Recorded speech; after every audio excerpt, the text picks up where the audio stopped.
Para mí es un honor, en esto de estar terminando mi parte, presentarles al doctor Julio Pit Villegas, persona que tuve realmente el placer, junto con el resto de las personas, de conocer hace unos días atrás, del cual puedo decir que es una institución dentro de la institución, una persona que ha colaborado desde hace cerca de 18 años con el Centro de Capacitación, es profesor, además de una de las materias que desarrollan los CENS, que son los centros para adultos que se desarrollan dentro de lo que es el CECAP. Ha participado en capacitaciones en distintas provincias y bueno, yo me imagino que debe tener un currículum extensísimo, pero acá lo más importante es verdaderamente sacarle el jugo, en el muy buen sentido de la palabra, y es a quien yo le voy a dar ahora la palabra porque es quien va a encargarse de este primer tema de hoy. Y un detalle final, les voy a pedir encarecidamente, y me imagino que el doctor Pit Villegas estaría de acuerdo, colocar los celulares en silencio, si los pueden apagar mejor, pero si tienen alguna urgencia por lo menos en silencio, y él le dará el ritmo a la capacitación para ver en qué momento se pueden ir a tomar un café y después continuar o no. Doctor Julio Pit Villegas, es suyo el micrófono. Muchas gracias.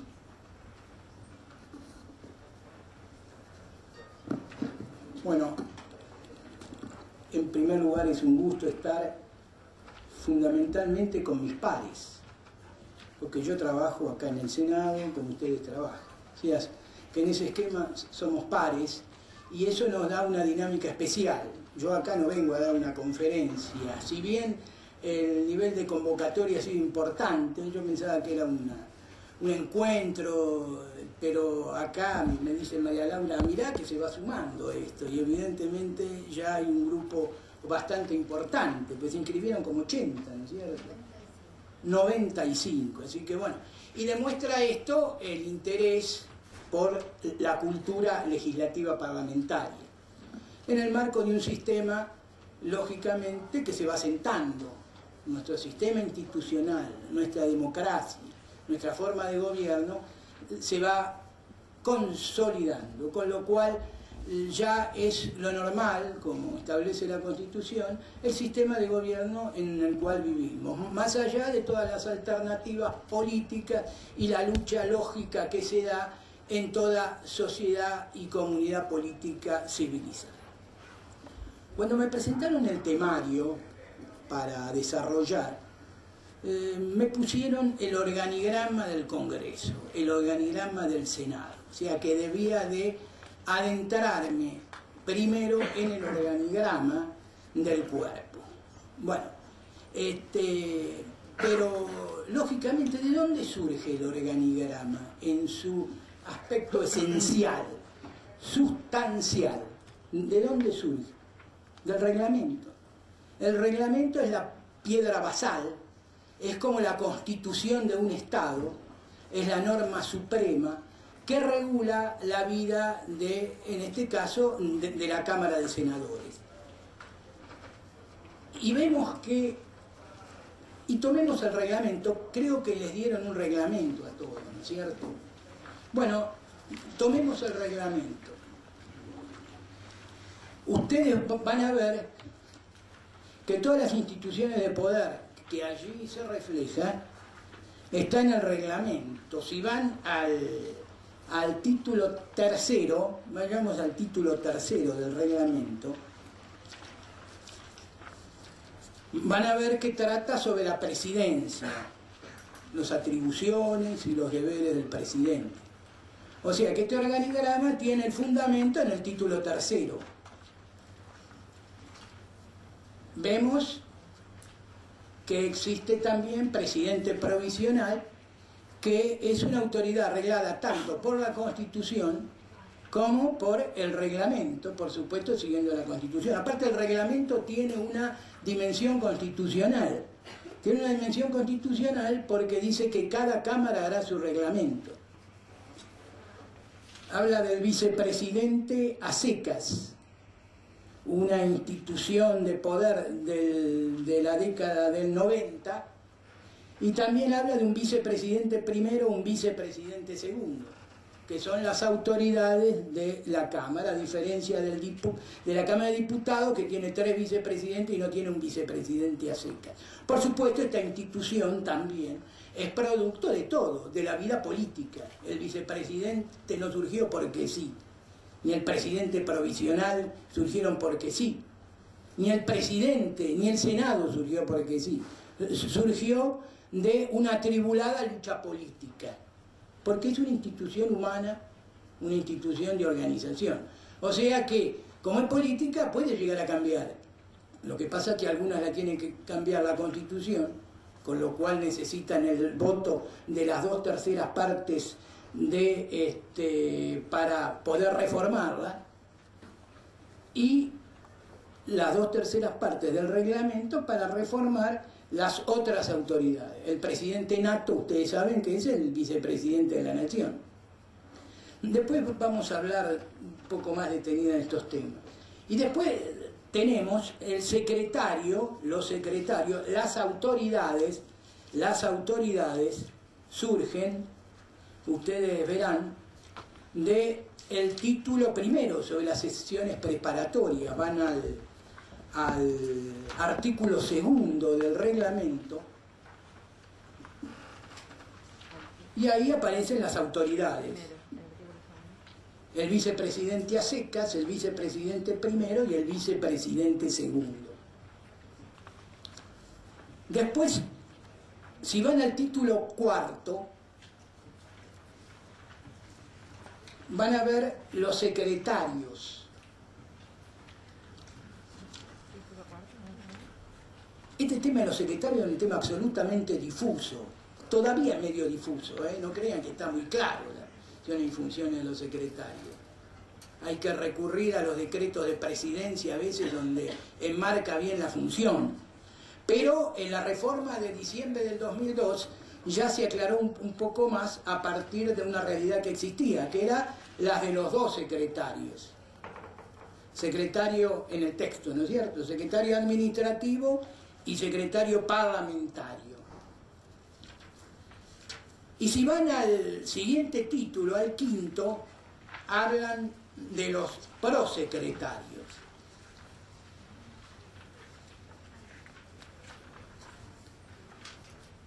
En los prosecretarios, parlamentario, administrativo y de coordinación operativa. Esta es la foto. Después hay un desarrollo. Volví al anterior.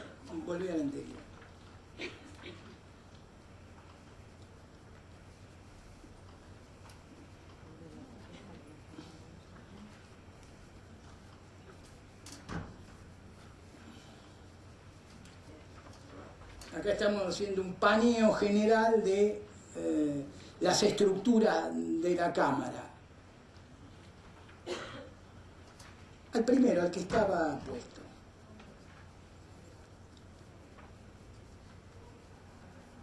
Y lo dejamos ahí, dejamos la foto ahí.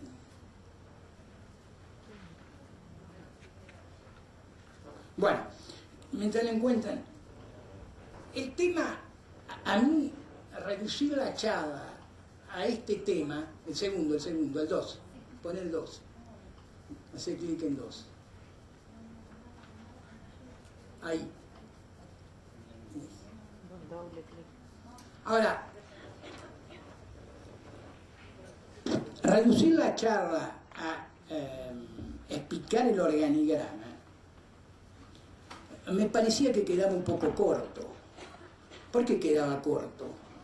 Porque hoy tenemos internet, intranet, tenemos todas estas instituciones revolucionarias de la informática que sin duda modifican la vida, y el día de mañana no sé si grandes conferencias con personas serán tan corrientes, incluso las clases, no sé si serán tan corrientes. ¿Por qué? Porque con una computadora y marcando un clic, no sé si no se van a desarrollar las clases. O sea, el cambio que hay es infinito. Pero esto lo pueden llegar a recuperar de intranet, este organigrama. Y me parecía que había que darle una dimensión pedagógica a esto. ¿Y qué es darle una dimensión pedagógica? Explicar el por qué, para que se entienda el organigrama del Senado. Y ese era el segundo tema de propuesta. O sea, esa foto, ¿cómo funciona? ¿Cómo se pone en movimiento esa foto?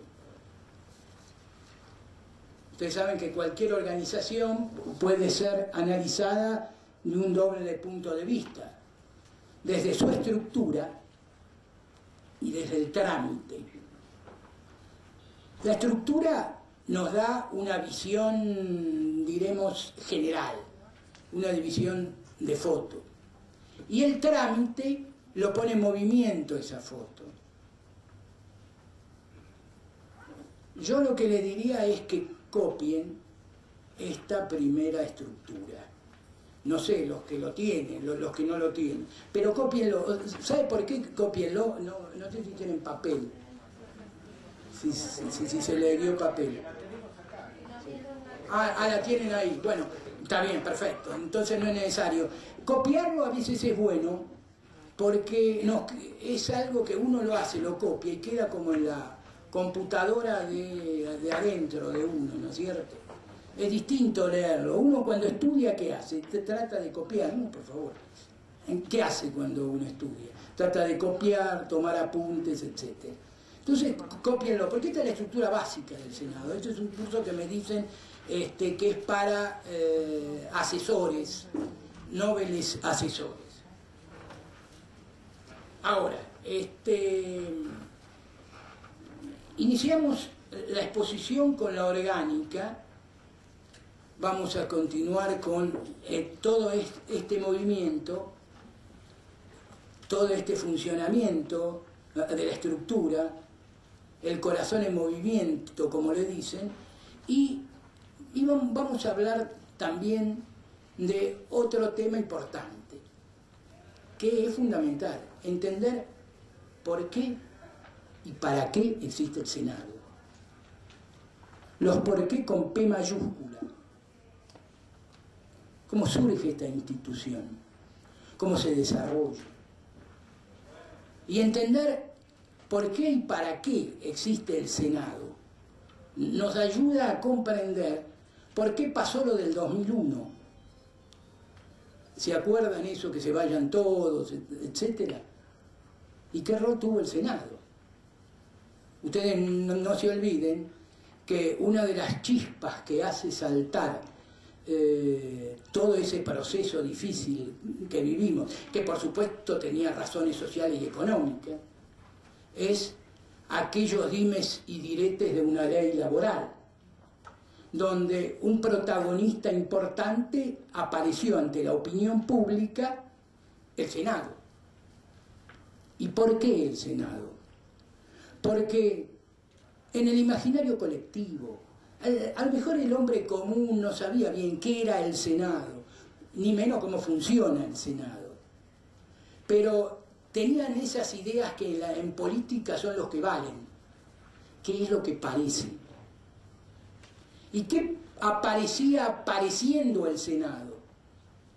Aparecía pareciendo aquella institución donde están sentados los hombres de mayor rango y realización en cada uno de los distritos. Eso es lo que tenía la imagen frente a los diputados. Porque además se hizo así. El Senado se hizo para eso. Pero eso, que es interesante, lo vamos a hablar después. Ahora sí, sigamos con la foto.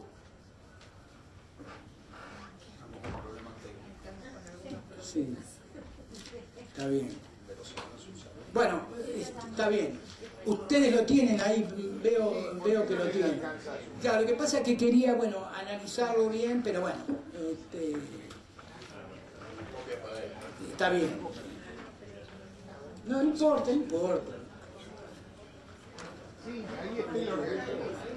No, porque lo tienen, únicamente que vayamos desarrollándolo como es. Cada una de estas unidades, y dame una copia, con esto. Cada una de estas unidades, de cada una de estas, se descuelgan otras áreas de presidencia, tiene unas unidades componentes que bajan. Hay como una dimensión piramidal. Y lo mismo ocurre en todas las otras. Es una perfecta organización empresarial.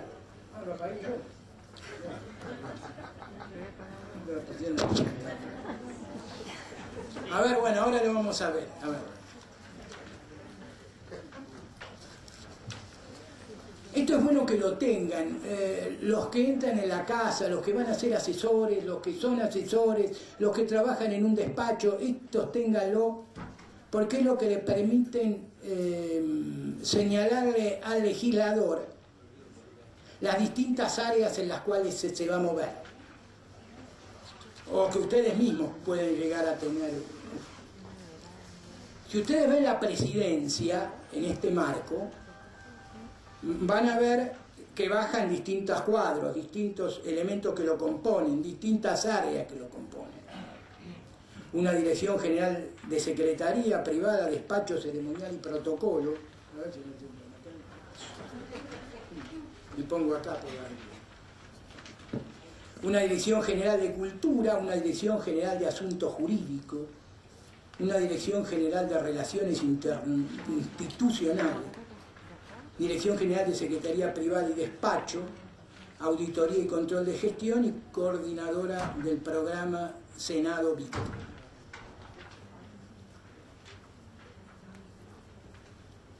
Y van bajando con la Subdirección General de Ceremonial y Protocolo, la Dirección de Cultura con la Coordinación de Eventos Federales, la Dirección General de Asuntos Jurídicos con la Subdirección General de Asuntos Jurídicos, la Dirección General de Relaciones Institucionales baja con la Subdirección General de Relaciones Institucionales, la Dirección General de Secretaría Privada y Despacho con la Subdirección General de Secretaría Privada y Despacho y la Subdirección General de Auditoría y Control de Gestión.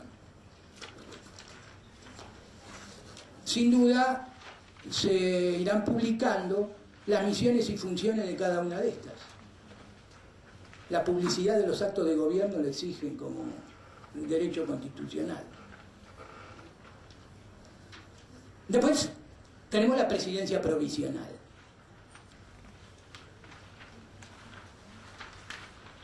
La presidencia provisional tiene una dirección general de enlace institucional y despacho, una coordinadora general de cuerpos de asesores, subdirección general de enlace institucional y cooperación social, con otra subdirección general de Secretaría Privada y Despacho y una dirección general de acción social en la subdirección general de enlace institucional y cooperación social, y dos direcciones que salen de la Secretaría Privada y Despacho. Bueno, esta es con la presidencia. Lo leo nada más para que tengan. Quien quiera adentrarse en las misiones y funciones, pueden ir bajando esto en la intranet e internet, que seguramente estará publicado. Estoy mostrando la foto nada más. Dos cosas con la presidencia y la presidencia provisional. El presidente es el presidente nato del Senado. Ustedes saben que no es senador. ¿Por qué no es senador?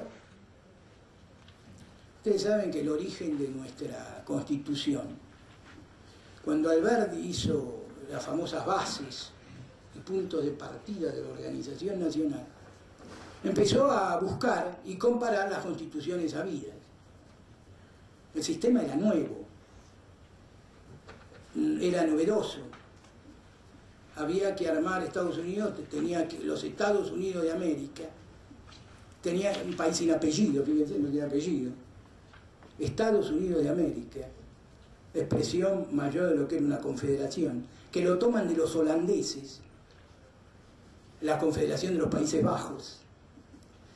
Ese modelo de alguna forma lo copiamos nosotros. ¿Y qué hacen? Ponen. El tema es, como iba a ser un sistema federal, los senadores iban a ser iguales en todos los estados.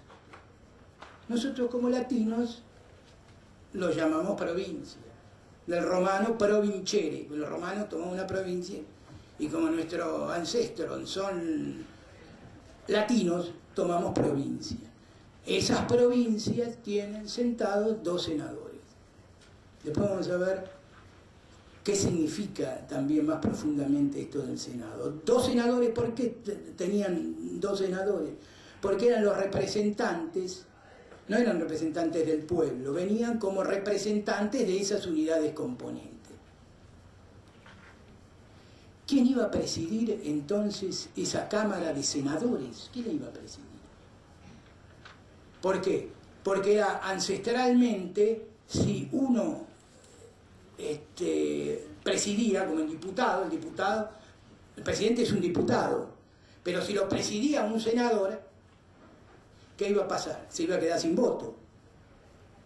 Y ustedes saben que en política el hombre sustituyó la política, mejor dicho, superó la guerra con la política. Ancestralmente el hombre es un animal violento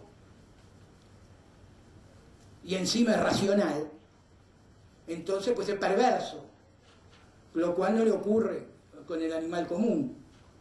Entonces guerreaban, es la forma de entenderse. Un día, y por eso está el reglamento, por eso existe esto, esta norma es ancestral.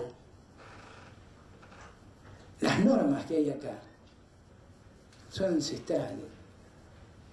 La Constitución argentina, el artículo 1 de la Constitución argentina, es novedoso. ¿Se acuerdan? La nación argentina adopta para su gobierno la forma representativa, republicana y federal. Es novedoso, una forma de gobierno nuevo, apareció en 1800, cuando quisieron unirse todos esos estados en confederación, crearon el sistema federal. Pero las normas para poder convivir en un cuerpo deliberativo que existieron ancestralmente, esas normas son antiquísimas. Por ejemplo, se me ocurre, a ver, lean el artículo 193, si no me equivoco, el artículo 193 nada más, del reglamento. Nos tenemos que familiarizar con el reglamento, no hay que tenerle miedo al reglamento, porque parece como una cosa nueva, y sobre todo los abogados.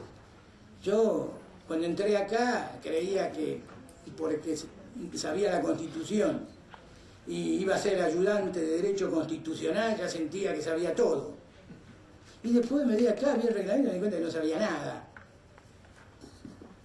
Leamos el artículo 193, a ver si es el 193. Ningún senador puede ausentarse durante la sesión sin dar aviso de ello al presidente. Bueno, una norma ancestral, pero esta no era. No era, está por ahí. No, miren, quieren una cosa. Yo nunca me voy a olvidar, yo tenía un profesor que sabía el código de memoria. Sabía la Constitución, los artículos de memoria.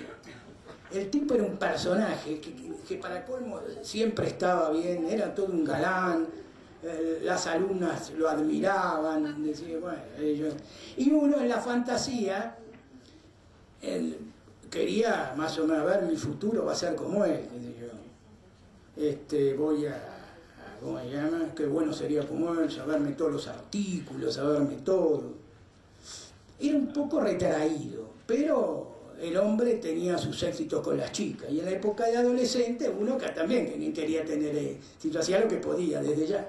Bueno, y resulta que con el tiempo, una compañera me la encuentro yo,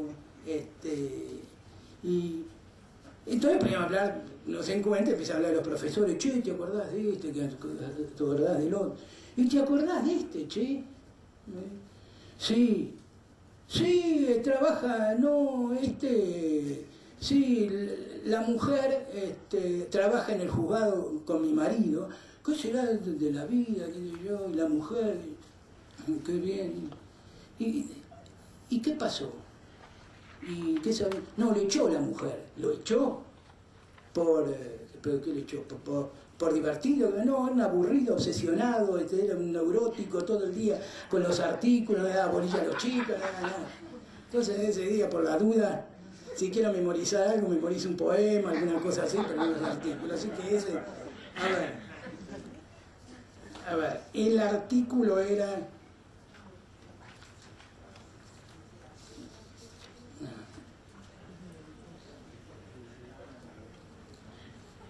El siguiente, el 194, mire, me falló por uno.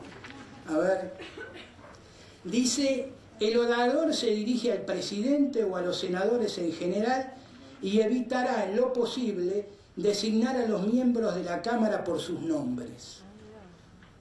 Esta simple norma fue una de las primeras normas ancestrales allá en los primeros cuerpos de liberación, en los albores de la historia,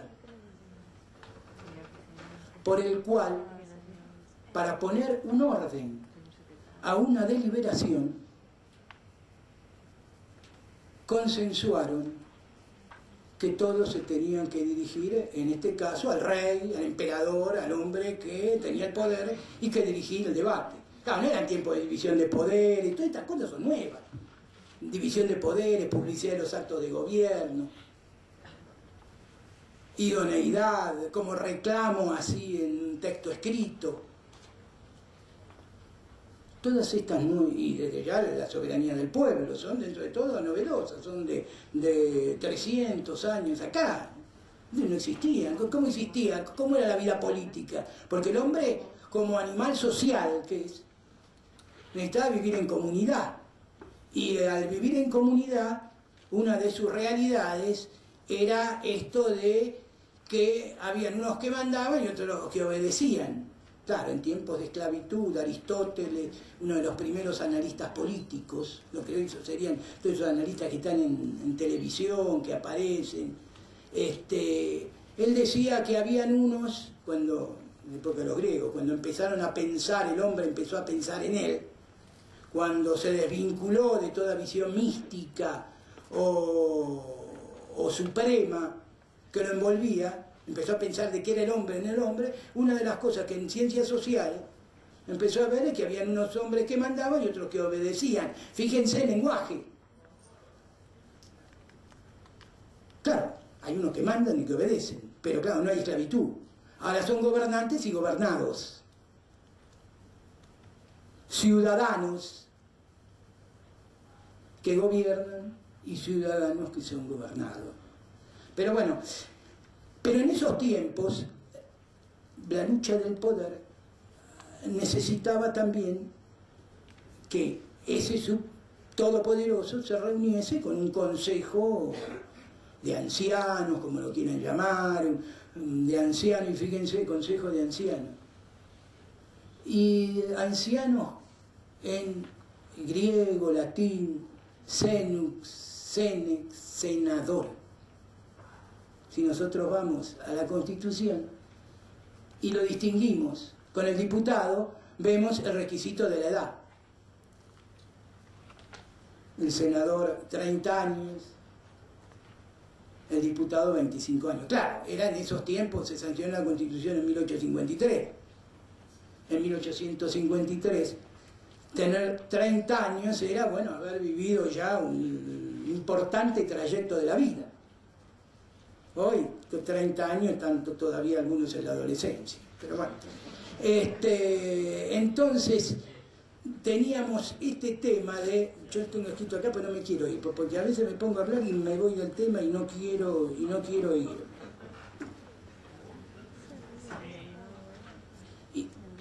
¿Qué es el reglamento entonces en este esquema? ¿Qué es el reglamento? Las normas del reglamento, las normas, porque antes no existían constituciones, códigos, como no existían. Eso también es algo moderno. Antes existían normas que se daban. Ancestralmente se escribían en arcilla, en papiro, papel. Después tuvo otra dimensión al aparecer la imprenta, que se publicó más, que se hizo más público, pero la imprenta es del siglo XV. Y después vino, y por eso aparecen los códigos, por eso aparecen los reglamentos, toda esta estructura armada, con títulos, capítulos, y donde todo un título trata de darle una homogeneidad. ¿Cuándo aparece eso? Aparece por el siglo XVIII. ¿Cuándo aparece? XVII. Bueno, ¿y por qué aparece eso? Porque estaba la idea fundamental e importante, toda esa concepción de Descartes, de Newton, sobre todo Newton, donde la física iba generando, ¿se acuerdan? Nuevos descubrimientos, aparatos. Entonces decían, bueno, se puede, si desde lo físico se puede hacer se puede perfeccionar muchas cosas que hacen y sirven a la felicidad del hombre, también desde lo social podemos crear cuerpos normativos que sirvan para hacer mejor posible la convivencia social y política de la gente. Y por eso apareció la Constitución. Y por eso aparecieron los reglamentos escritos. A propósito de esto, nuestro reglamento este reglamento tiene su origen en el primer cuerpo deliberativo institucional, casi, de la provincia de Buenos Aires, que es el de la Sala de Representantes de la provincia de Buenos Aires. O sea que cuando viene el Senado, cuando aparece el Senado allá en Paraná en 1854, ya esas normas existían. Todo lo que se hizo fue actualizando. Por eso los reglamentos son anteriores, muy anteriores a la Constitución. El Centro de Capacitación tiene publicado un trabajo en su página sobre la historia de cada uno de los artículos del reglamento de la Cámara, que si quieren ahondar, profundizar en la historia de cada uno de los artículos, pueden ir a eso. Por eso tampoco quiero hablar mucho.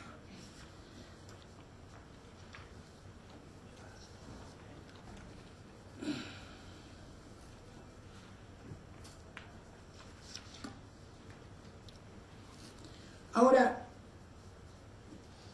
vimos el reglamento, vayan pasando las orgánicas, a ver, así nos vamos entendiendo, nos vamos un poco a lo nuestro.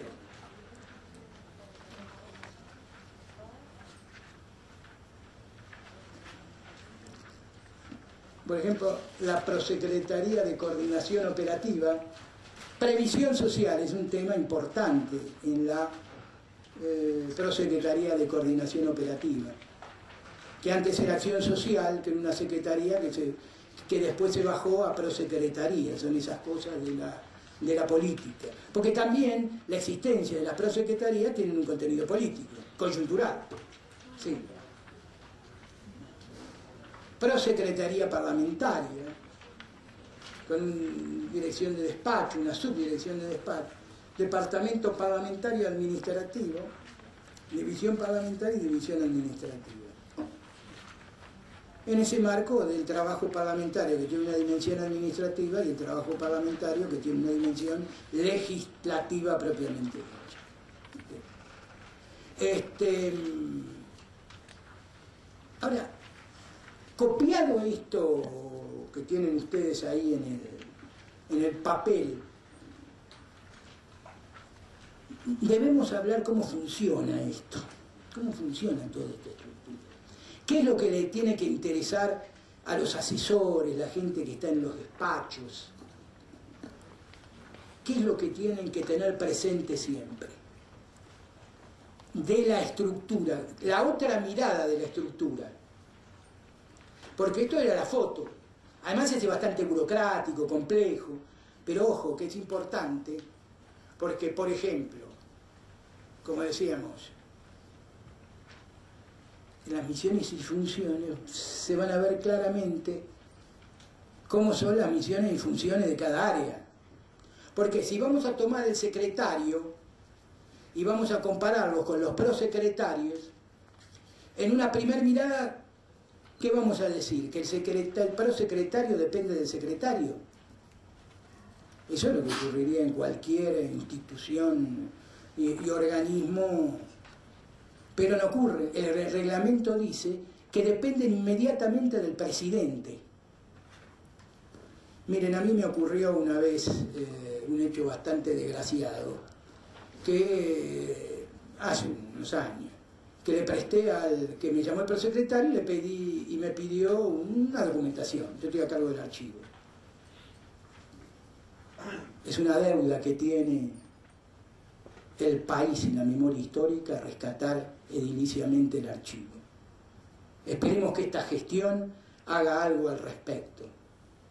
Irrita la memoria histórica el estado del archivo del Senado de la Nación. Me pidió documentación y yo se la entregué, que partía de la base que si me lo pedía el prosecretario, el secretario iba a estar al tanto, o bueno. Y ya tenía bastantes años en la casa, pero para estas cosas políticas pensaba, bueno, una levantada, me mandaron un memorándum y todo, porque había prestado esa documentación sin informar. Lo tengo pegado en el marco de la oficina, en un cuadrito. Ahí Claudia, que está acá, lo ve todos los días. Cuando vienen y piden algo, diciendo que, bueno, que tienen que tener la autorización correspondiente. Pero les digo estas cosas para que les sirvan también cómo manejarse. Porque a lo mejor ustedes piensan que le piden al prosecretario y bueno, y se le va a dar y se la agarran con el prosecretario. Miren, lo hago al revés. Se la agarran con el secretario que no le da la documentación. Pero tiene que ser el secretario. Todas estas cosas son realidades que ocurren en una casa porque está un poco difuso esto. Por eso, para asesorarse bien los asesores, una primera recomendación que le doy es que se tomen el trabajo, porque si no va a ser una clase eterna de nunca acabar si nos metemos con las misiones y funciones de todo esto. Aparte que yo tampoco las sé muy bien, cada vez trato de consultarla cuando hay algún problema. ¿Por qué? Pues son tan vastos y tan densos toda la normativa que puede haber, que hay que ser un estudioso de los organigramas y de las misiones y funciones, porque además van cambiando, con las distintas gestiones van cambiando. Pueden modificarse, antes habían direcciones, subdirecciones, ahora hay direcciones generales, va cambiando todo ese sistema. ¿Por qué? Porque en última instancia es el presidente el que tiene la dirección, en un marco de acuerdos y realidades políticas, ¿no es cierto? Miren, yo trato de hablar lo más francamente posible. Yo soy uno de ustedes. Entonces, simplemente les digo lo que pienso en un montón de cosas.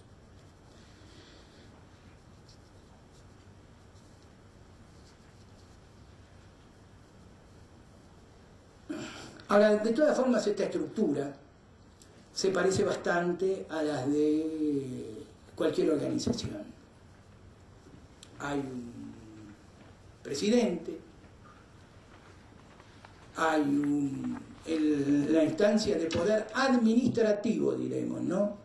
Hay un presidente, después del presidente vienen los secretarios,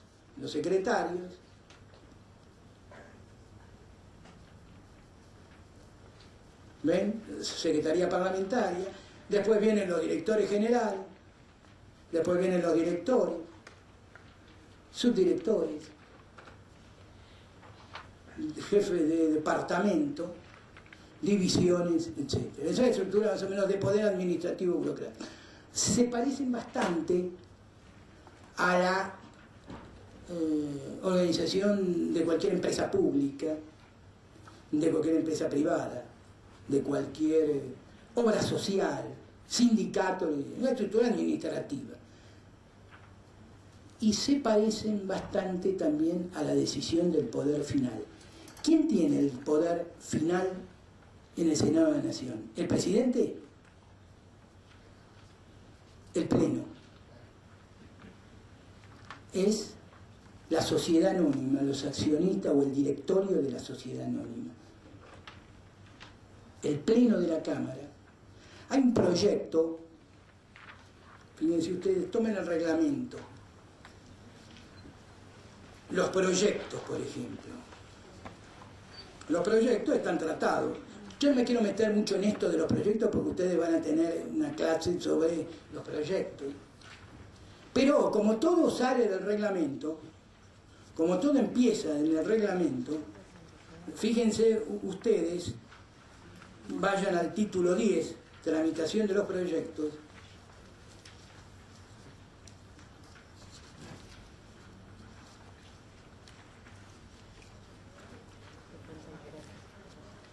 Y van a ver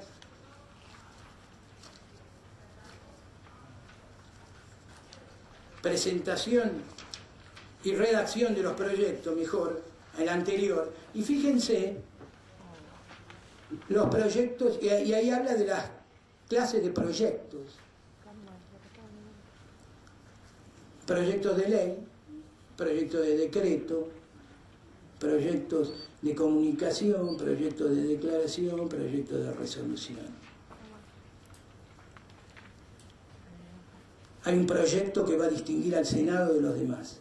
Y después ya lo vamos a ver en el porqué con P mayúscula sobre el origen del Senado, que es el proyecto de comunicación. Pero hay un proyecto, que es lo que nos interesa ahora que estamos hablando, que es el proyecto de decreto.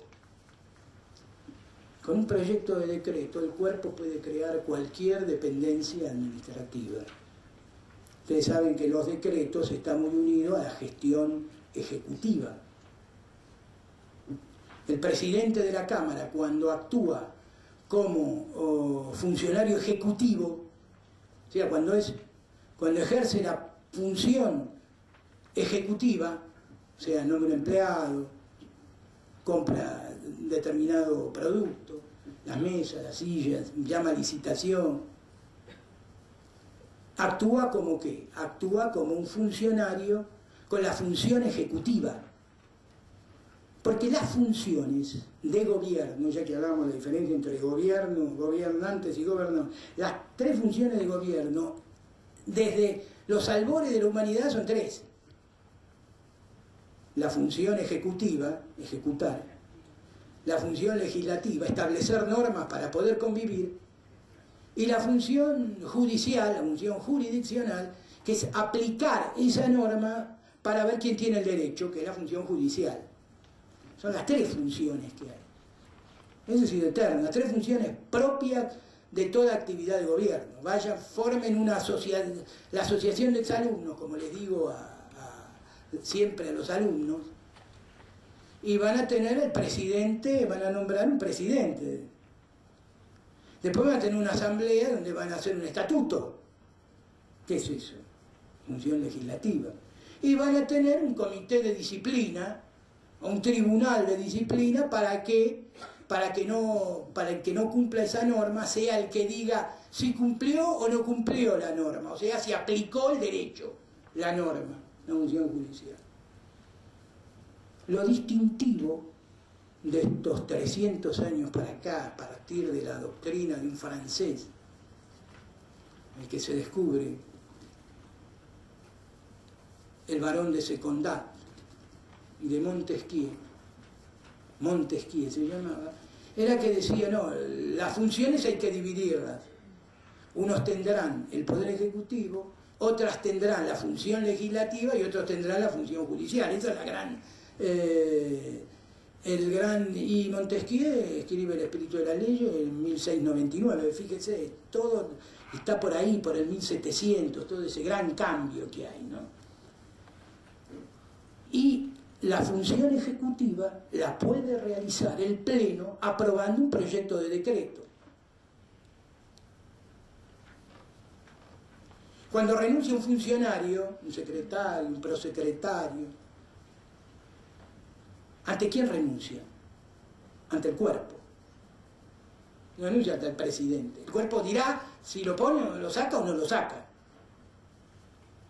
Entonces es el Pleno, es la autoridad suprema, y en esto se parece también a la estructura administrativa.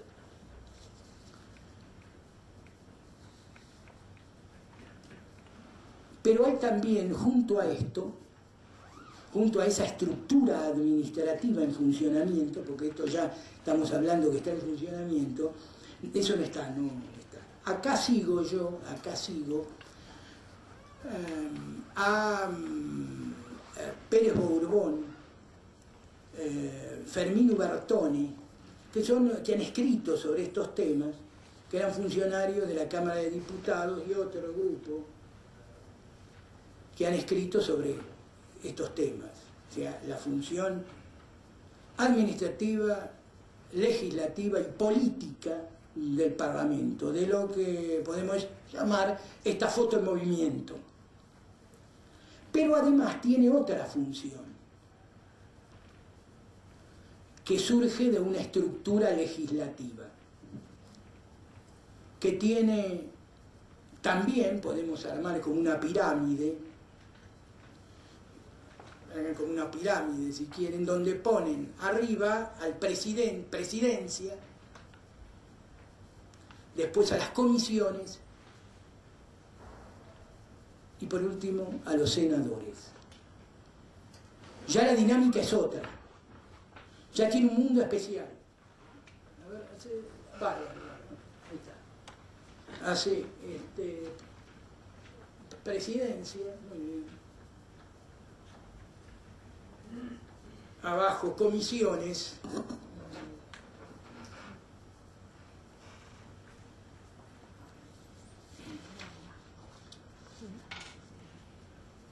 y abajo la pirámide senadores. Y arriba de todo, como siempre, con una especie de globo, ahí está, el pleno de la Cámara,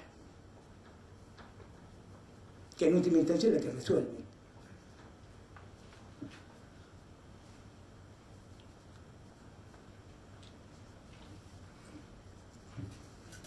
Abajo están los senadores, no sé, los que trabajan en comisión lo van a vivir esto. El mundo del que trabaja en una comisión es este mundo.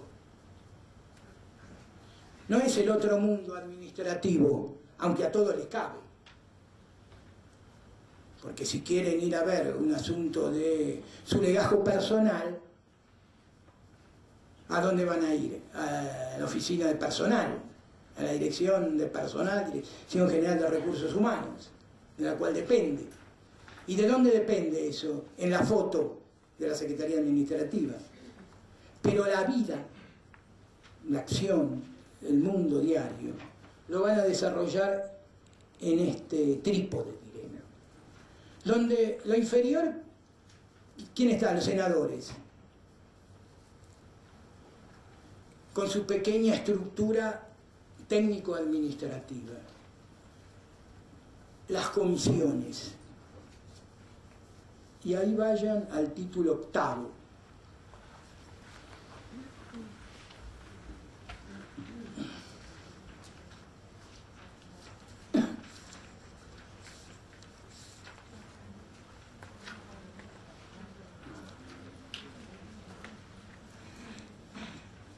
Fíjense la extensión de este título. Tienen un capítulo primero,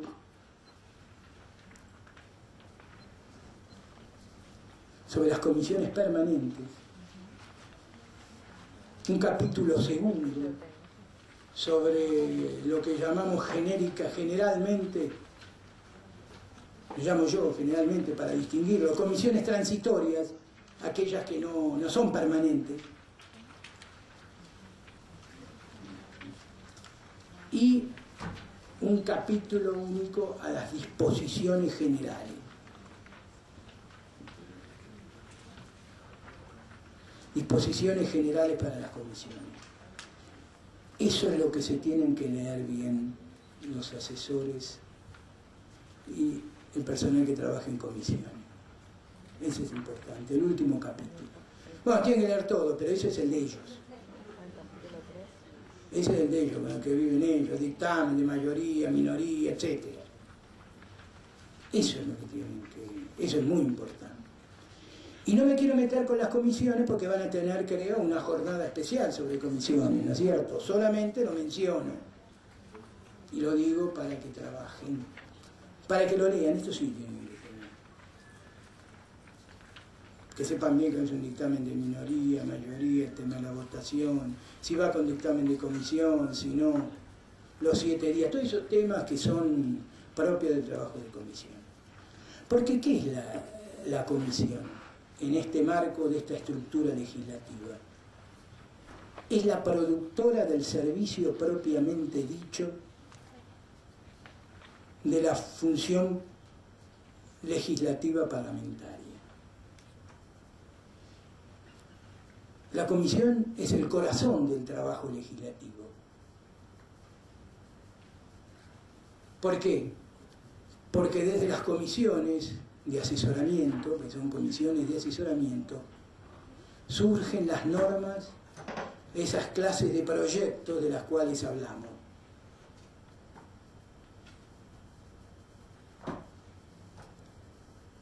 Surge el asesoramiento para la aprobación y sanción de una ley, de un decreto, de una resolución, de una comunicación. Y todo eso se trabaja en las comisiones. ¿Por qué? Porque, aunque si bien pueden tratarse sobre tabla, el dictamen de la comisión es fundamental, el asesoramiento. ¿Y saben lo importante de la comisión? Políticamente, ¿cuál es la importancia de la comisión? Que es el equilibrio entre lo técnico y lo político. No hay otro lugar donde se pueda jugar estas realidades de poder, entre lo técnico y lo político. ¿Por qué? Porque quienes integran una comisión, teóricamente, son los conocedores de esa temática. A un médico, ¿a qué comisión va a ir generalmente? ¿Qué va a elegir? De las 5 comisiones que puede elegir si tiene mayoría. A la que está relacionado con su tema. Que pueda ir a otro. Pero si le toca por razones políticas ser autoridad de la comisión, es más fácil que quiera ser presidente de la Comisión de Salud y no de la de Obras Públicas, que es más afín a un ingeniero, un arquitecto, etc. Entonces es donde se une lo técnico y lo político. Miren, y esto es clarísimo y fundamental. ¿Por qué? Porque es lo que se juega también el prestigio de un parlamento. Por eso es tan importante el trabajo en comisión. Miren, yo entré acá en el año 73. Por supuesto vino el 76 el golpe. Como no tenía cosas, en el punto quedé. ¿Por qué? Porque los militares tenían en su fantasía, y en eso no estuvieron muy errados, tenían en su fantasía crear el parlamento militar. Claro, ¿por qué? Porque era el ámbito donde resolvían los conflictos. Ustedes se acuerdan que en los golpes anteriores ellos sacaban los tanques a la calle y resolvían el conflicto político pegándose tiros. Que azul, que colorado, que amarillo, que negro, que este, que el otro. Cuando vino el golpe más trágico de la Argentina, el más costoso, fue el que más duró en la historia política. Acuérdense, 76 terminó en 83. ¿Cuántos años tuvieron? ¿Y qué tenían? ¿Qué se habían armado? Habían armado acá, con la estructura del Senado, con la estructura de diputados, armaron una comisión de asesoramiento legislativo. Tenía que escribir eso, tenía que escribir sobre la historia de la CAL, donde muestran la valía de lo que es la necesidad, porque ellos, evidentemente, todo este grupo militar, cívico-militar que había tomado el poder, tenía otro proyecto que no estaba unido a una vida muy democrática. El otro día estaba leyendo con los alumnos el artículo 18, creo que ningún punto del artículo 18 se cumplió. Pero siempre daban el golpe en que en nombre de la Constitución, de las leyes, ponían estatutos, y después quedaba, el objetivo final era volver a la democracia. Nunca hicieron un golpe. Por eso vivimos en democracia, porque en el pueblo, en la sociedad, está legitimado este sistema. Nunca dieron un golpe y dijeron, bueno, nunca más va a haber democracia.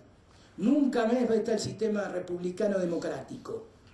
Siempre decían, nuestros objetivos es volver a la vida democrática, pero primero están los el estatuto de la revolución o del proceso, de lo que sea.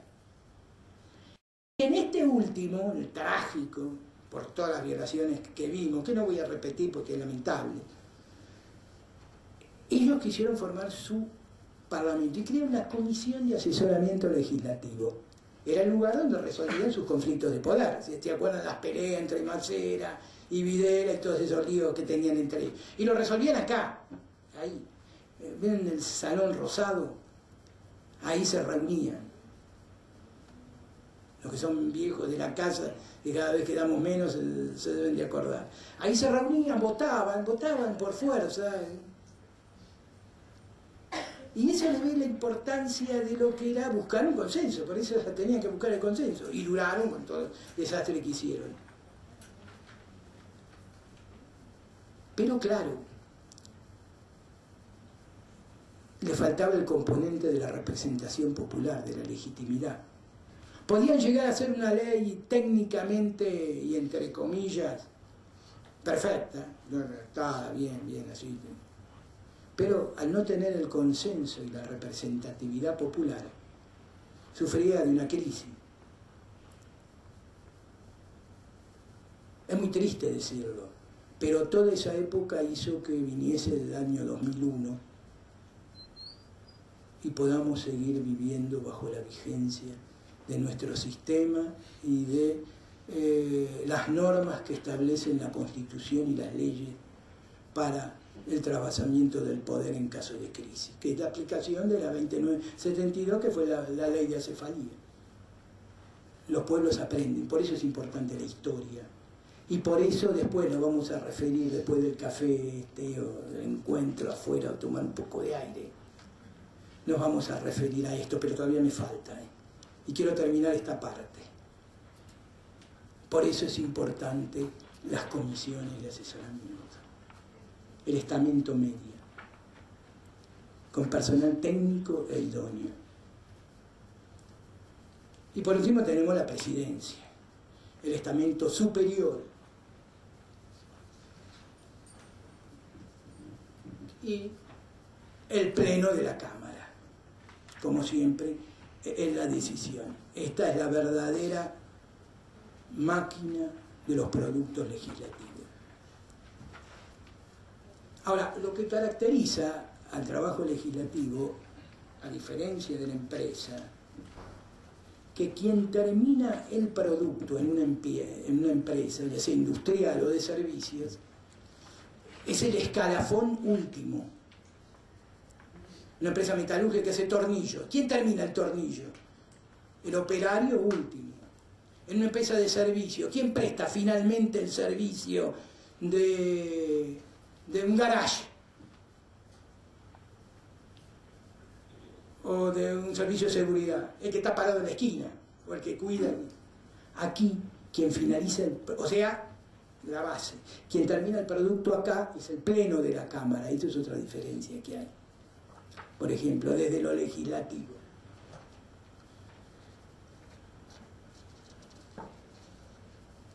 Y otro es que pueden ocupar dos estamentos.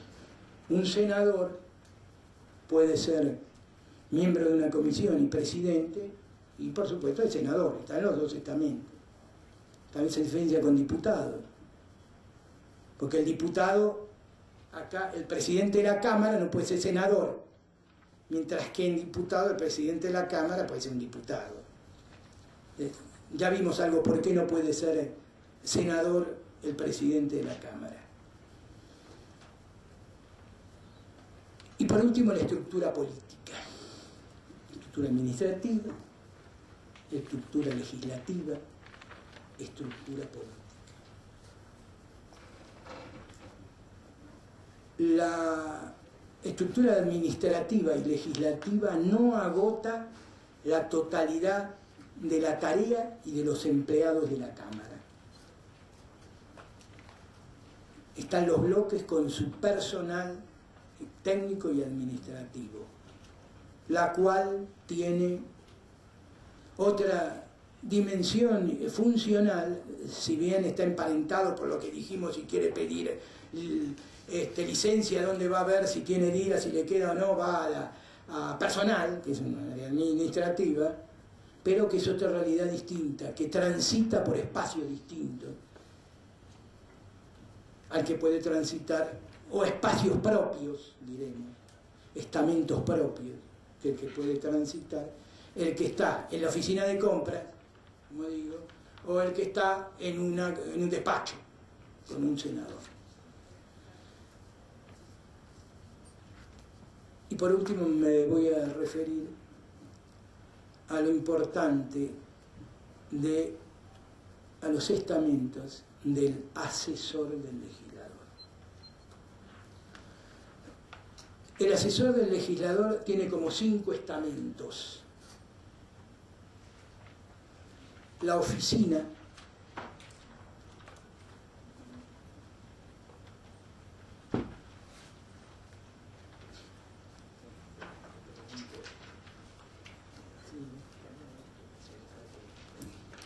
ya están medio cansados ustedes. La oficina, o sea, el despacho, ponete paréntesis despacho, que ahí se une con lo que está en el despacho, el asesor. Las comisiones,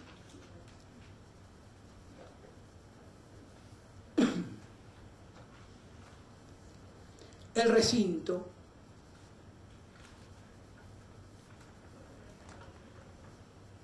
el bloque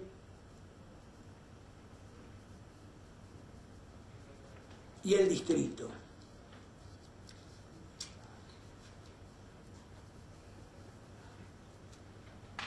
En la oficina, en el despacho, ¿qué hace un legislador?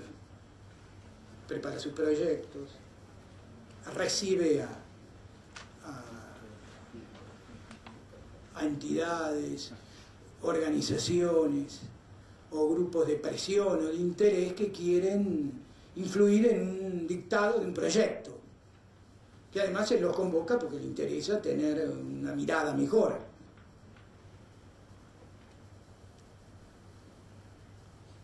Y también cuenta con una estructura, recibe a periodistas, etc. Pero el legislador además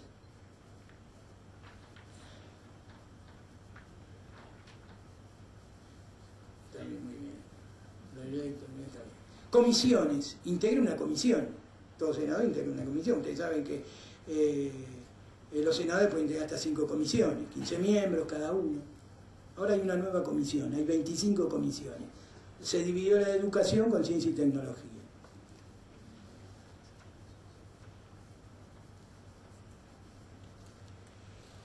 ¿Qué hace la comisión? Y bueno, dijimos la importancia que es la comisión.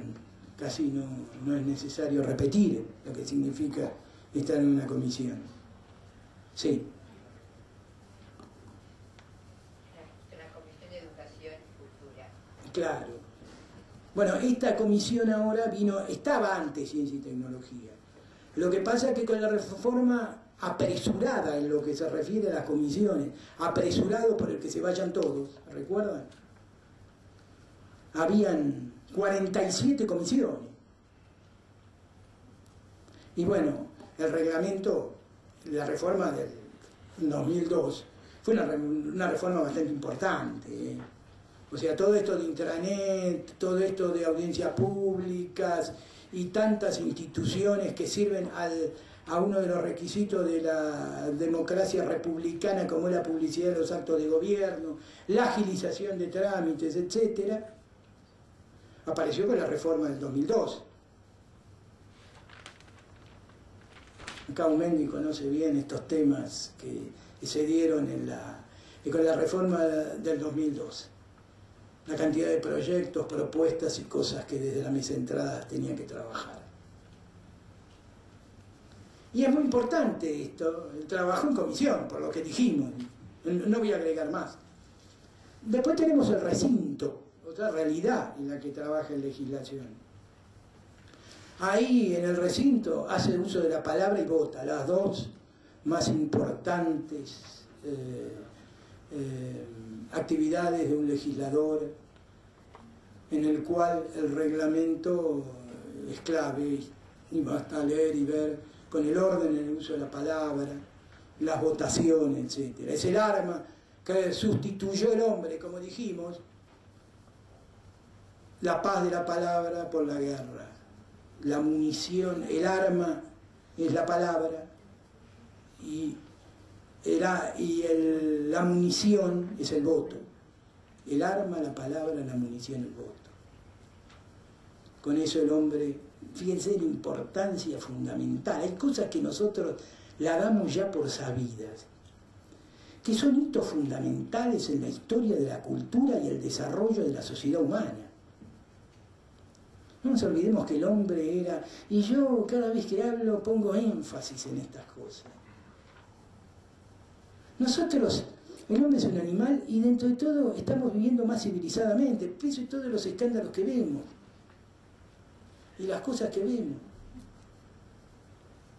Nosotros somos una capa de cultura, barnices de capa de cultura puestos sobre nosotros. Por eso es tan importante la educación y la instrucción. Porque cuando no hay instrucción y no hay educación, no hay capas de cultura. Un psicólogo, un psicoanalista diría, no hay elementos de represión. Las dos primeras ideas que el hombre incorpora como norma es el incesto y el asesinato. Se necesitaban para convivir mejor. La idea de Dios, tan denostada a veces porque no se entiende bien, ¿no? Porque vivimos otro tiempo histórico. La misma idea de Dios, el Dios de Abraham, el Dios de Moisés. ¿De dónde surge esa idea fundamentalmente de Dios? Vamos a poner el caso que no es religioso, no cree, pero está la idea de Dios. ¿De dónde surge la idea de Dios? ¿Se acuerdan del primer mandamiento? Amarás a Dios sobre todas las cosas y solo ante Él te arrodillarás. Es la idea más profunda, democrática, y que origina el sistema democrático de vida y el republicano. ¿Por qué? Porque solamente Él, ante ese Dios, que no tiene imagen y que está en los cielos, te tiene que arrodillar, no ante ningún otro hombre. Aunque después se hayan aparecido doctrina e ideología diciéndole que Dios le da el poder a otro hombre, y eso, bueno, eso son ideas que después construye el hombre en su sofisma, porque ese es otro tema, el sofismo.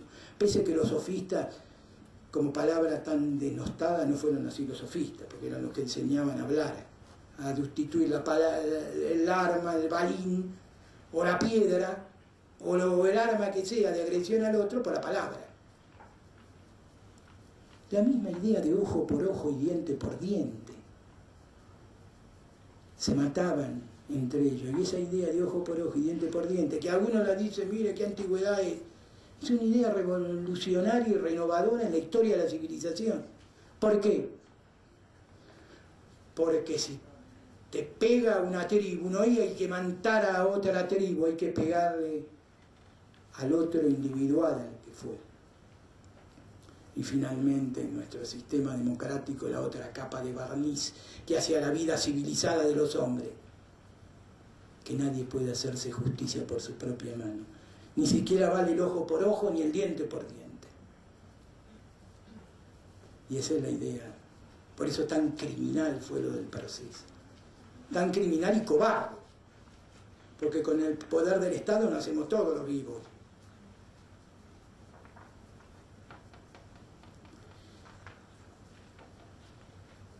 No me quiero desviar mucho. Distrito, el bloque. Bueno, ya sabemos el bloque, la importancia del bloque. Ahí, por supuesto, no es un nido de rosas. No es un nido de rosas porque desde donde hay un hombre hay otro hombre distinto. Porque cada uno somos únicos e irrepetibles. No hay dos hombres iguales.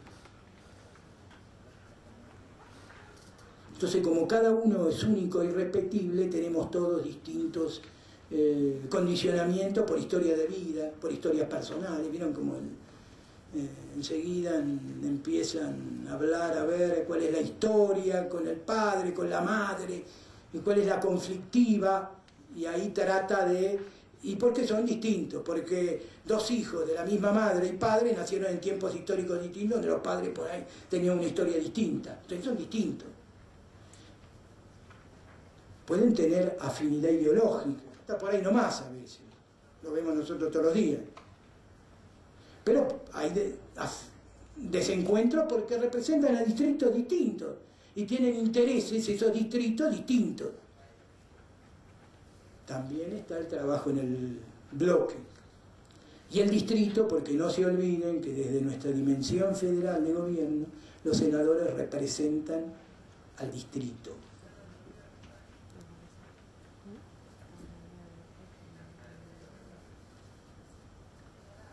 Por eso, algunos tienen asesores para estas 5 funciones. Es bravo. El que es asesor en esas 5 funciones es bravo.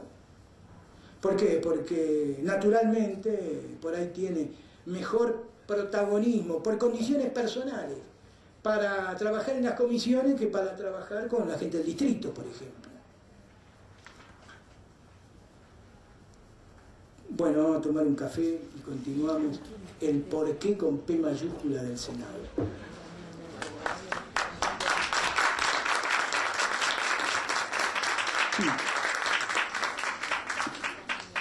Por favor, en 10 minutitos estamos acá otra vez. Corresponde, van a ser certificados y para ello deberá acreditarse al menos el 75% de la asistencia a lo largo de las 8, recién dije 9, instancias de capacitación. Que no sé si ustedes tienen, Laura, no sé si se les entregó el cron. Ah, pero ya tienen las fechas por correo electrónico. Y lo otro que quiero informar es que en los reglamentos que han recibido hemos detectado que en el armado vienen con errores. Así que bien, vamos a hacer la gestión para sacar una nueva tanda y entregárselas como corresponden, porque detectamos hace un rato que hay páginas que están no en el orden que corresponde, ¿de acuerdo? ¿Estaríamos todos ya para comenzar? Bien, le doy la palabra al doctor Julio Pitt Villegas.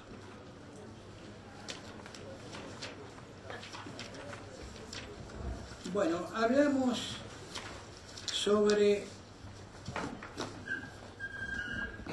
la foto, o sea, sobre el organigrama. Hablamos sobre cómo funciona el organigrama y la realidad funcional en esta doble dimensión estructural de administrativa, legislativa y política. Hablamos rápidamente sobre la función del asesor. Y nos habíamos propuesto hablar sobre el por qué y para qué se creó el Senado. Por supuesto, no es creación nuestra. Nosotros le dimos nuestro tinte particular, pero no es una creación en Senado nuestra. Ni siquiera es una creación americana. Y como todo, como decíamos, todo tiene una historia. Nosotros estamos acá no porque nosotros quisimos estar así, sino porque hubieron miles de condicionantes que hicieron que estemos acá, producto de nuestra historia personal. Con las instituciones ocurre lo mismo, porque en última instancia las crea el hombre. ¿Quién es el gran protagonista? ¿Quién es el que crea? ¿Quién es el que destruye? Es el hombre. Y el hombre, en esta dimensión animal, racional, que piensa, y que es pensar, diríamos, asociar las ideas. Y pondría una tercera, moral, pero no desde una dimensión de moralina, como a veces puede darse, sino desde una dimensión de que permanentemente nos planteamos qué está bien y qué está mal, todos. En esa dimensión racional de qué está bien y está mal, el hombre, y en esa dimensión social, trató de darse instituciones en las que pudiese convivir por aquello que dijimos de gobernantes y gobernados. Pretéritamente demandar y obedecer. En esa dimensión el hombre buscó formas de asociación, en donde primero, históricamente, depositó el poder en soluciones mágicas, u hombres que se pensaban providenciales. Providenciales porque los consideraban con poderes superiores. ¿Se acuerdan los orígenes? El mago, el chamán, todos esos que hicieron a que tuviesen el poder, en el cual el hombre depositaba el poder. Vinieron tiempos de reyes, vinieron tiempos de emperadores. Y por supuesto, ¿quién mandaba? Desde ya la idea de la democracia, de la soberanía del pueblo, como habíamos dicho, son ideas novedosas. En la historia, 3 siglos atrás no es nada. El hombre pretéritamente, esos que mandaban, buscaba su consejo con los cuales discutía las cosas, diremos, del reino.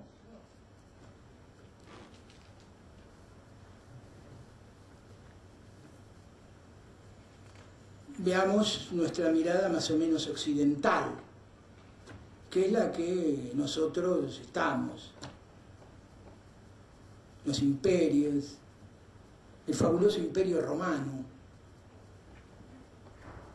que tenía su senado, que bueno, poco tiene que ver con el senado actual, excepto que eran los ancianos, los hombres más ricos, los más poderosos, que era una institución de consulta. No fue en la época de la República como lo fue en la época del Imperio. Y también lo fue en la época de la monarquía, o sea, los 3 estadios del Imperio Romano. Pero, y que formó uno de los imperios más poderosos históricamente que se ha conocido. Ese imperio fue conquistado, fue venciendo, pro vincere. Las realidades geográficas que tomaba las convertía en provincia. Por supuesto, lo importante era que le respetaran su poder de decisión, que le pagaran los impuestos y más o menos dejaba que más o menos tenga la misma cultura.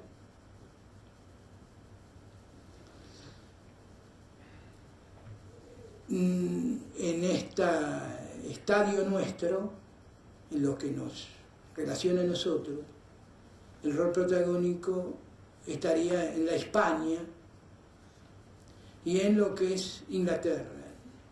Inglaterra sería la madre patria de Estados Unidos y la España, con todas las contradicciones, dividido porque no hay algo más diverso y distinto que España. Lo vemos con los catalanes, los gallegos, los vascos, los árabes, 800 años, esos fueron los que nosotros venimos de ahí, de esa Europa. Y el primer estadio de independencia de lo que sería cuando se independizan de Inglaterra, me quiero acelerar este pantallazo porque pues, si no sería muy largo y medio denso. El primer estadio importante es lo que ocurre en Estados Unidos, en lo que es hoy Estados Unidos, que eran las colonias inglesas, porque ya hablaban de colonias inglesas. Esto de Estados Unidos, dijimos el país sin apellido, eran colonias que un día se unieron, y estas colonias dependían del rey. Y en Inglaterra, y ahí no tenemos que detener un poco la historia como era, estaba el rey. Y también estaba su consejo asesor, diremos, su parlamento, con los cuales debatía las cuestiones más importantes, sobre todo cuestiones de guerra. Después la población fue creciendo, apareció el impacto del comercio, y bueno, lo importante también era, como había mucho comercio, también había que pagar impuestos. Siempre se tuvo que pagar impuestos. Esto que estamos viviendo nosotros los argentinos no es nada nuevo. Había que pagar impuestos. Y bueno, los hombres de las ciudades, del burgo, donde se desarrolla, pues se desarrollaba el comercio, donde hay comercio se desarrollan las ciudades. Querían tener su participación. Entonces, en ese consejo asesor que lo integraban los nobles, los señores feudales, porque el origen de la nobleza es la guerra. Hoy lo que vemos nosotros acá de los nobles, estos que, ¿cómo se llama? Que son más, o las monarquías europeas que quedan, son más para la revista del corazón que para otras cosas, realmente, porque el Estado después tiene un protagonismo y las representaciones populares tienen un protagonismo muy grande. Pero están por algo están. El rey de España no está porque sí. También tiene su origen en un basamento popular. Pero no es lo que era antes. Antes el noble, el rey era guerrero, el que dirigía, iba a la batalla y en tiempos de lucha y de peleas, a los súbditos de él que lo reconocía le daban título nobiliario, le daban espacios de poder para gobernar. Que el conde, que el duque, que el monarca, que la marca, defender la marca. Y esos eran los principales eran su consejo asesor. Y el clero, los religiosos. ¿Por qué? Bueno, porque ellos eran los pensantes. Fíjense nosotros, nuestras universidades, nuestros centros de cultura, los orígenes, ¿de dónde viene el Colegio Nacional de Buenos Aires? ¿De dónde viene la Universidad de Córdoba? ¿De dónde vienen los centros importantes de cultura nuestros? Vienen de un origen de orden religioso, por ejemplo. Tenemos los nobles, tenemos el clero, los religiosos, formaban ese consejo asesor. Un día, con toda esta realidad comercial, en las villas, en las ciudades, querían tener sus representantes y los pusieron adentro, pero dividiendo ese consejo de asesores, podríamos decir, en dos realidades: la nobleza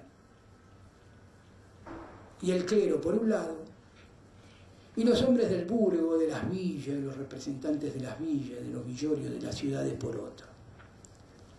Esos eran los comunes, y los otros eran los lores.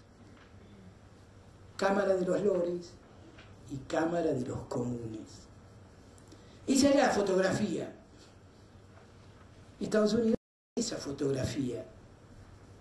Cuando en 1770 producen la asonada del té, por un problema de impuestos, siempre impuestos viene el lío, nada nuevo. Matan a 3 hombres en Boston, fíjense, matan a 3 por una cuestión de impuestos, porque no querían pagar el impuesto a la corona. Terminan en 6 años independizándose.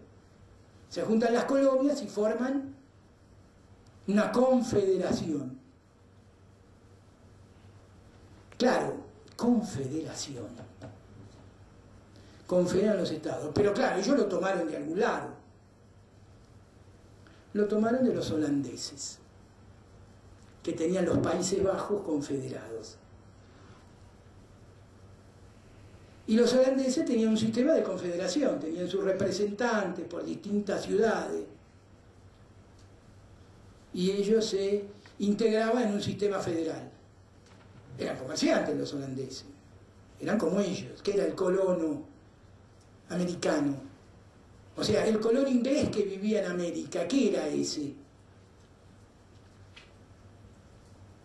Ese era un hombre que había venido de Inglaterra a trabajar, a hacerse, como vino la inmigración acá, a hacerse un futuro, otros horizontes, y trabajaba la tierra, y no tenía la idea de nobleza, ni eran puritanos, con una idea moral muy rígida de trabajo,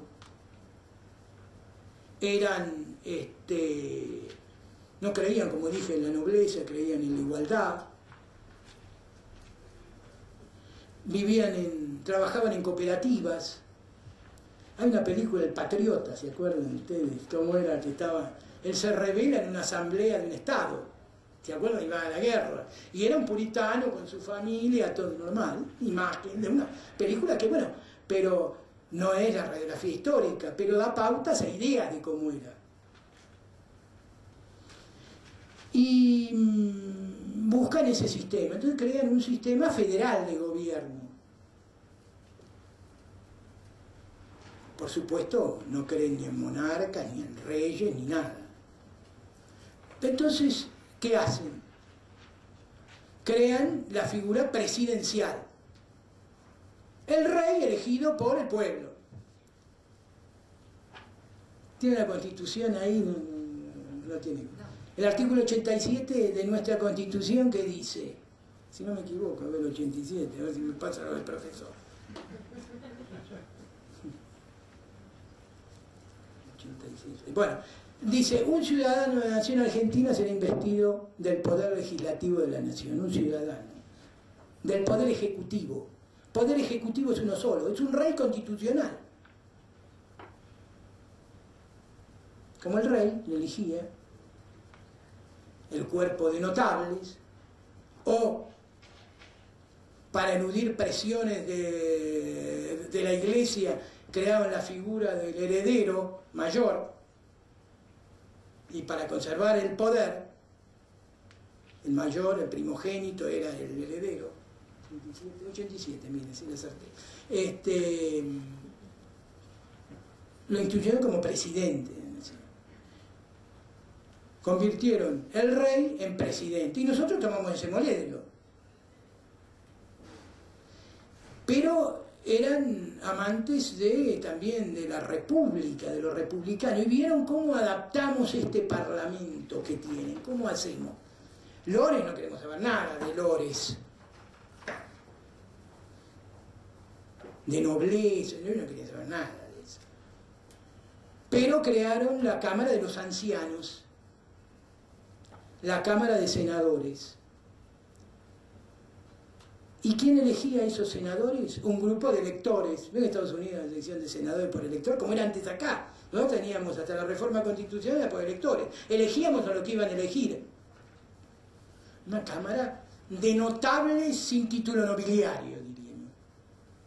¿Y qué es el Senado nuestro? ¿Cómo se pensó el Senado nuestro?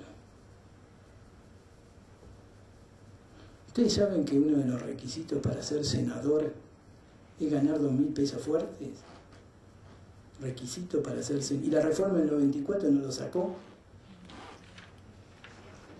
2.000 pesos fuertes. Una reforma no lo sacó. El diputado no tiene ese requisito de los 2.000 pesos fuertes. Por eso no tiene el requisito de los 2.000 pesos fuertes. Y ellos, la Cámara de los Comunes, la hicieron la Cámara de sus representantes, que es la Cámara de Diputados del pueblo. No representan el pueblo, otros representan los estados, las provincias. Y además está el presidente, que lo elige el pueblo por electores, y ahí está el sistema. Y ese es el sistema que tomamos nosotros. El sistema que tomamos nosotros es ese. Y acá viene el análisis del Senado. El Senado, ¿cómo lo pensaron? Cuando En 1853, 1 de mayo, sanciona la Constitución, ponen como requisito estos 2.000 pesos fuertes. ¿Y qué más ponen como requisito?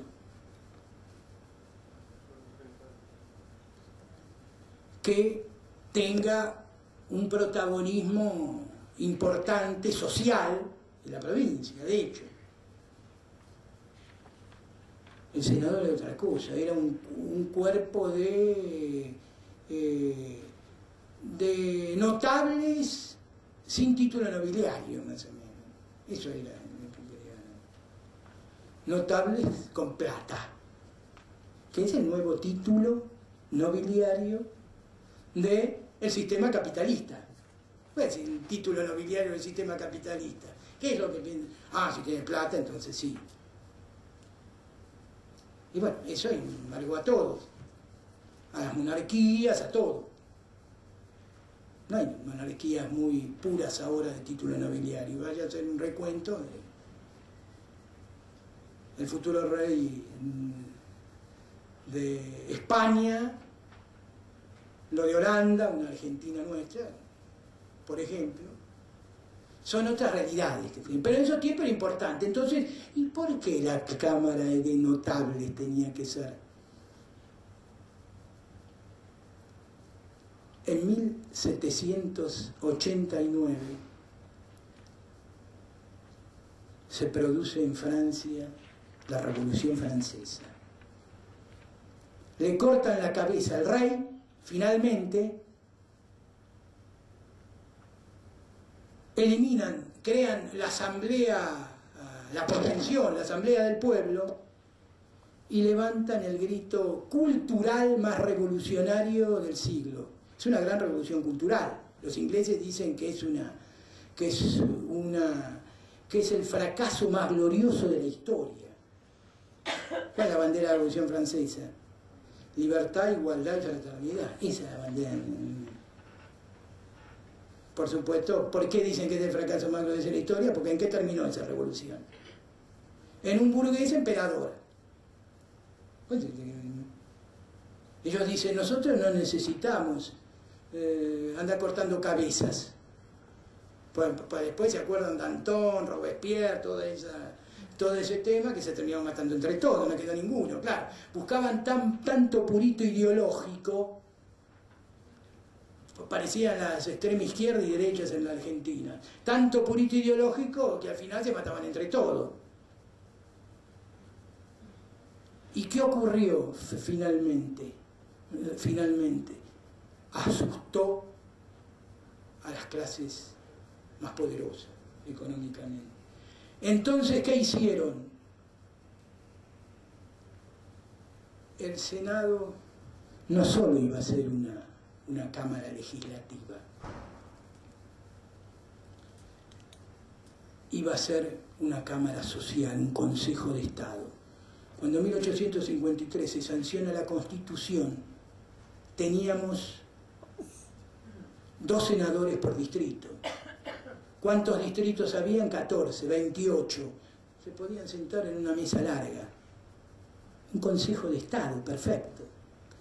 Entre la rebelión posible de la asamblea del pueblo francés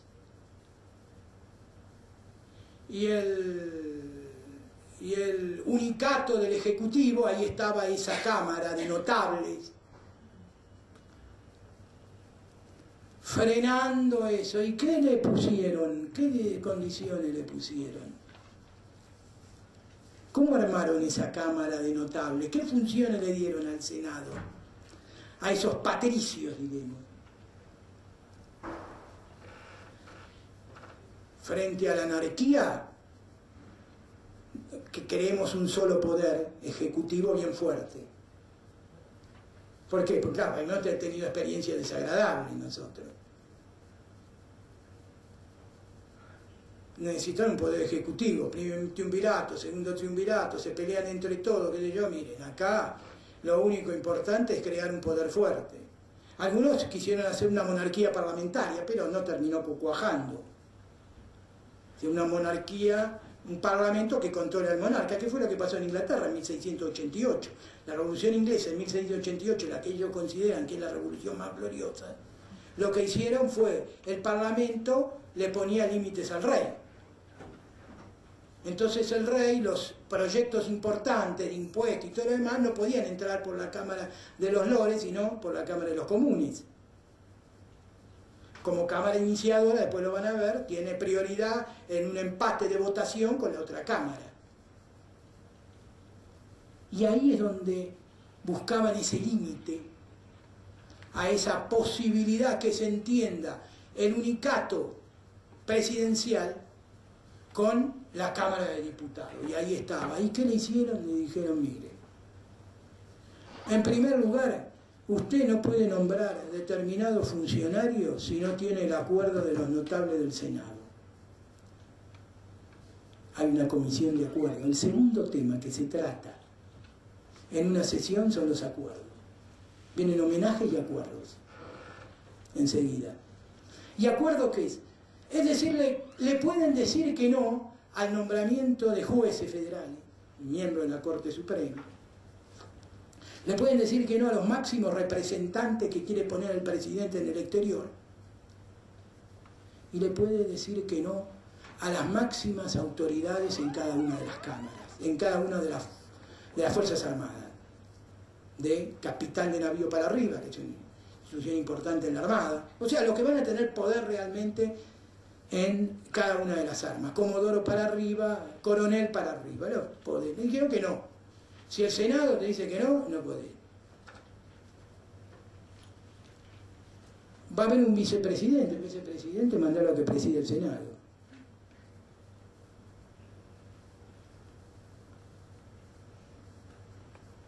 Y, entre otras cosas, establece un presidente provisional en la sucesión presidencial. Si cae el presidente o el vicepresidente, quien convoca una asamblea es el presidente provisional. ¿Se acuerdan Puerta cuando llamó uno? Que es del Senado. Y además les dijo un proyecto, que hay uno de esos proyectos, se llama el proyecto de comunicación, pedir informe. Pueden pedir informe. Con lo cual era todo el límite al poder. ¿Qué se pensó? En una Cámara de Notables. Eran 28 que se podían reunir en una mesa grande y decirle muchas cosas que no al presidente. A ese rey elegido por electores de presidente. A ese presidente constitucional. Claro, evidentemente no tiene nada que ver con el rey, esa monarquía, de eso no tiene nada que ver. ¿Por qué? Porque en última instancia hay una delegación de la representación popular. El pueblo interviene. Claro, pero además había otras concepciones. Imagínense ustedes, el pueblo, había como una situación estandarizada en la sociedad. El que nacía zapatero iba a ser sus hijos, nietos zapatero. Había una estratificación social mucho más rígida. Y eso hace... Y por eso, cuando el acto más irresponsable que yo he visto de un político, de un ministro de la nación, porque además, la sociedad iba cambiando, la sociedad argentina iba cambiando, me refiero al 2001, ¿no es cierto? La sociedad iba cambiando.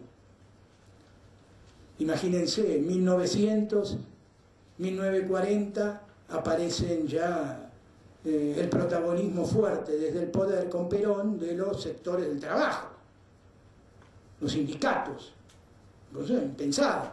Tuvieron lucha de anarquistas, etc. Y del poder se pudo construir una representación de los sectores del trabajo.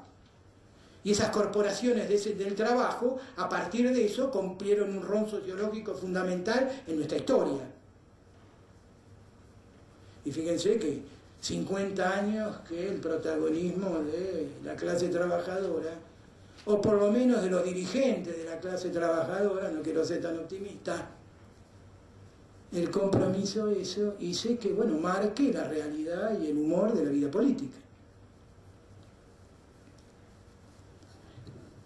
que ocurrió el mundo del trabajo. ¿A qué me refiero yo en el 2001?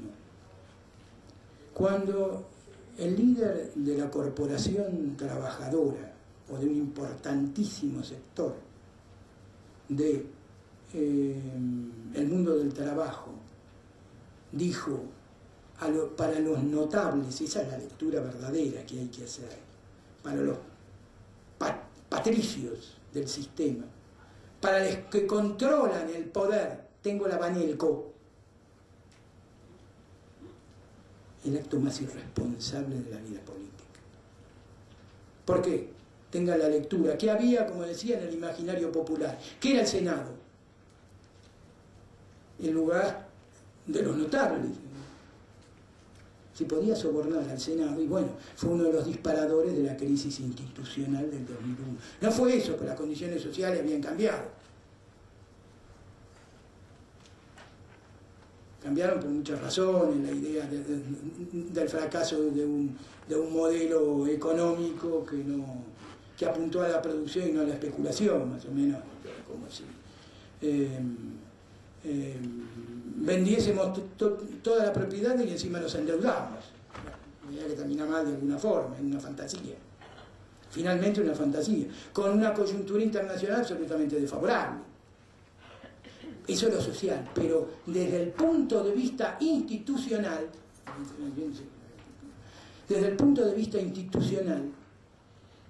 lo que pasó en el Senado. Entonces, ¿qué gritaban después? Que se vayan todos. Lo que decía con la inauguración de las jornadas del centro de capacitación, decía Laura, ¿cuánto cuesta cambiar esa imagen? Fue muy terrible. Ese es el porqué, pero más allá de eso, ese es el porqué del Senado, ¿de acuerdo? Entonces, si el Senado fracasa en esa función de sensatez y control maduro de las instituciones de la República, el sistema corre peligro. Por eso es tan importante el trabajo de ustedes en las comisiones, por eso es tan importante el trabajo de un diputado, por eso es tan importante de un senador, porque realmente el trabajo del político es el trabajo más noble de la sociedad. ¿Por qué es el trabajo más noble? Porque es el que da su espacio y su tiempo para servir al semejante. Y otra no hay. Es lo que hay, como dicen. Lo que hay es esto, una clase política, vivir en un sistema democrático, republicano, porque soluciones mágicas no hay. La gran lección del último proceso militar es que se agotaron esas ideas. Imagínense lo que hubiese pasado en 2001, con la mayor crisis socioeconómica que se vivió, con más de la mitad de la población en estado de pauperización, con piqueteros, gente que pedía en la calle y todo lo demás. ¿Qué hubiese pasado si no había una conciencia y una memoria de nuestra historia? Hubiese venido no un coronel, un sargento con unos cuantos civiles a tocar clarinete. Esa es la lección que nos dejó el 2001. Y es la lección que nosotros tenemos que aprender y concientizar como trabajadores del Senado de la Nación. Revalorizar la política, porque no hay otra, no hay hombres providenciales ni magia, es lo que hay. Y tratar de capacitarnos para que sea, para quien trabaje en el Senado tenga un prestigio y nunca más, eso sí, también nunca más, que se vayan todos. Nada más, muchas gracias.